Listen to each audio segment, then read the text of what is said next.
मुख्यमंत्री तो कहता है बोले लठ उठा लो, और लोगों ने घरों में चौपड़ के रख रखे।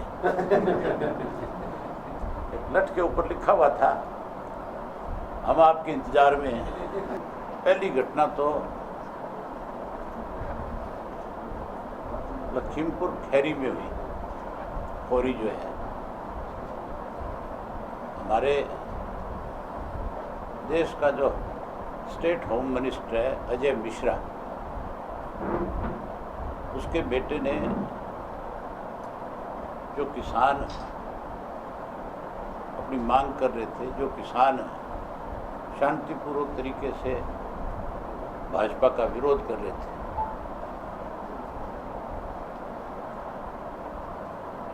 उस विरोध को उस मंत्री के बेटे ने उस विरोध से सबक लेने की बजाय उनको सबक सिखाने के लिए अपनी गाड़ी से 5 लोगों को कुचल दिया। गाड़ी पलटी, पलटने से उसका कोई ड्राइवर भी मरा बताते हैं। और भाजपा इससे पला झाड़ रही है। मंत्री कह रहा है कि मेरा बेटा नहीं था। मंत्री का बेटा नहीं था तो गाड़ी कैसे गई? और गाड़ी अगर शांतप्रिय ढंग से कोई लोग आंदोलन कर रहे हैं तो फिर उन्होंने जाकर के गाड़ी उन पर चढ़ाई की। पुलिस जब रोक रही थी, पुलिस ने सबको उस साइड में जाने से मना किया था, उसके बावजूद उन्होंने जानबूझ करके दहशत फैलाने के लिए गाड़ी उस भीड़ में लेकर के गए। वहाँ बेकसूर जो किसान थे, जो पिछले 10 महीने से लड़ाई लड़ रहे हैं 3 कृषि के काले कानूनों के खिलाफ, उनको कुचलने का काम किया। उसके लिए तुरंत जो है मंत्री का इस्तीफा होना चाहिए और मंत्री के बेटे के खिलाफ केवल एफआईआर नहीं, उनको अरेस्ट करना चाहिए ताकि आगे इससे दूसरे लोगों को सबक मिले। कोई होम मिनिस्टर देश का अगर बन गया तो उसको ये अख्तियार किसी ने नहीं दिए कि वो बेकसूर लोगों की जान ले ले। होम मिनिस्टर का काम है कानून व्यवस्था को ठीक तरह से बना करके रखना, ना कि लोगों में दहशत फैलाना। वहीं एक कल की और घटना है, हमारे प्रदेश के मुख्यमंत्री ने अपनी पार्टी के लोगों के बीच में जिस तरह से प्रदेश के अंदर अराजकता फैलाने की बात करी, जिस तरह से माहौल खराब करने के लिए, प्रदेश का भाईचारे को बिगाड़ने के लिए बोले, जो बात मुख्यमंत्री ने कही, जो कल से सोशल मीडिया में ट्रोल हो रही है और आज के अखबार भी उस खबर से भरे पड़े। गवर्नर को, महामहिम को तुरंत मुख्यमंत्री को बर्खास्त करना चाहिए और मुख्यमंत्री के खिलाफ देशद्रोह का मुकदमा चलना चाहिए। और जहां मुकदमा दर्ज हो, बर्खास्त हो, वहीं जैसे करनाल के एसडीएम के खिलाफ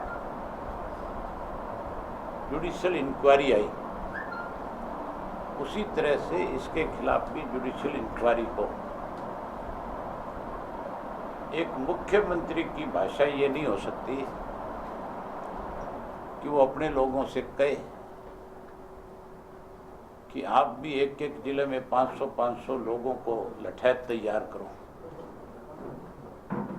और जो शांति से आंदोलन चला रहे लोग हैं, जहां पुलिस से उनके ऊपर लगातार अत्याचार हो रहा है,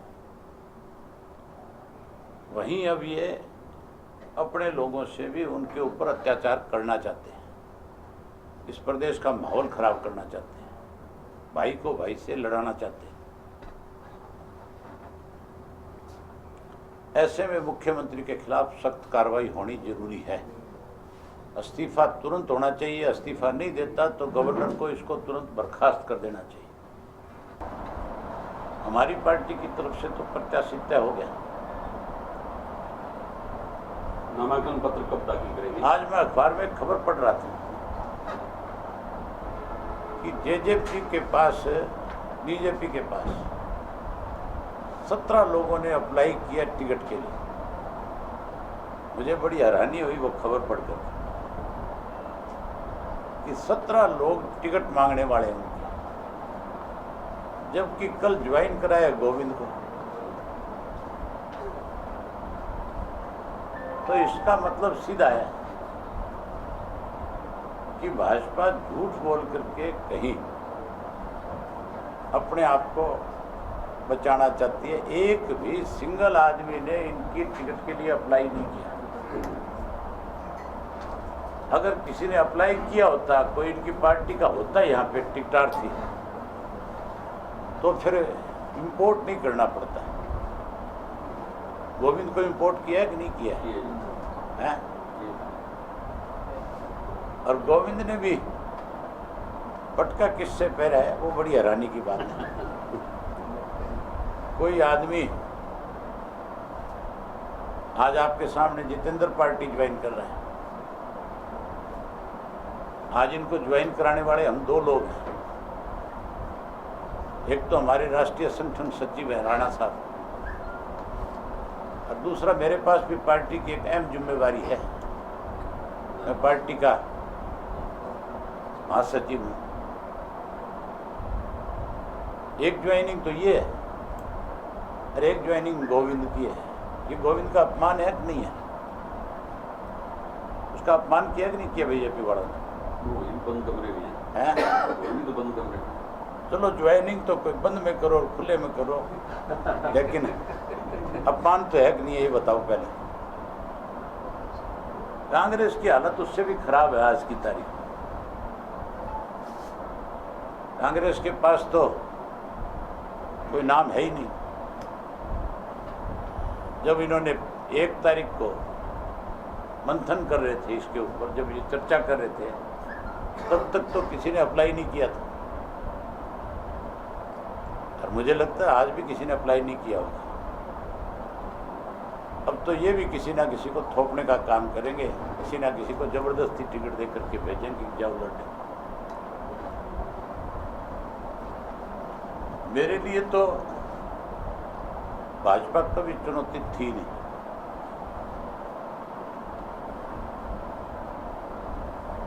मैं बहुत स्पष्ट हूं इस मामले में।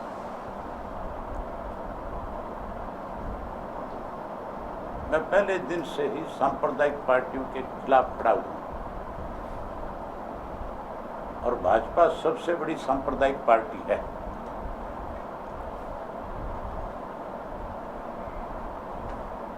मेरे लिए चुनौती नहीं, चुनौती तो उनके लिए हो रही है। उनके पास तो कोई टिकट लेने वाला भी नहीं है।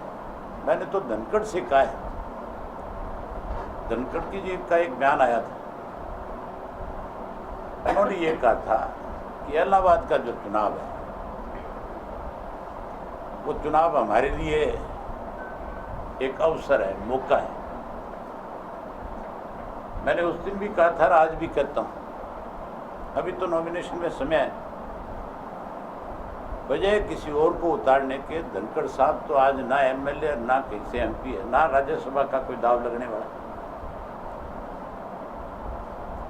तो इस अवसर का लाभ धनखड़ को उठाना चाहिए, उन्हीं को चुनाव लड़ना चाहिए। चुनौतियों का सामना तो इनको तब और ज्यादा करना पड़ेगा जब ये गांव में जाएंगे, जब ये लोगों के सामने जाकर के वोट मांगेंगे। ट्रेलर तो परसों देख लिया उन्होंने। ये रोज देखते हैं बेचारे। मुख्यमंत्री तो कहता है बोले लठ उठा लो, और लोगों ने घरों में चौपड़ के रख रखे। पिछले दिनों मैंने एक सोशल मीडिया पे देखा था, एक लठ के ऊपर लिखा हुआ था हम आपके इंतजार में हैं। इलाहाबाद में आपका स्वागत करेंगे। आप लोगों ने भी देखा होगा, वो देखा कि नहीं देखा? नहीं देखा तो मेरे पास है, सोशल मीडिया में पड़ा है। काफी चले नहीं देखा हैं? काफी चले नहीं देखा सब। लेकिन मुख्यमंत्री की भाषा ये नहीं हो सकती जो कल मुख्यमंत्री ने कहा। ये हमारे लिए दुर्भाग्य है कि ऐसा व्यक्ति प्रदेश का मुख्यमंत्री है। तो आपका चुनावी मुद्दा क्या रहेगा? कृषि के 3 काले कानून। मैंने इसी इशू के ऊपर रिजाइन किया था और मैं इसी इशू पे लड़ूंगा। ये जो चुनाव है, इस चुनाव के अंदर भी लोग इस बात पे मोहर लगा करके आएंगे कि हम इन कानूनों को नहीं मानते। आपने धनखड़ को चुनौती दी है चुनाव लड़ने की, क्या उसके बाद अगर वो मान जाते हैं तो क्या फाइट होगी कि आपकी एक तरफा मुकाबला होगा? मैंने कहा ना, आन मिलो सजना घरों में रखे हुए हैं। आना चाहिए, मैं तो कहता हूँ। धनखड़ बादली में जाए ना, उसकी कॉन्स्टिट्यूंसी रही, गांव में जाए, लोगों से मिले, लोगों को समझाए। कोई भी मिनिस्टर इनका कार्यक्रम बना करके किसी गांव में नहीं जा सकता। लोगों ने सोशल बाइकाट किया हुआ है। कईयों के लिए तो रिश्ते बच्चों का करना भी चुनौती बना हुआ है।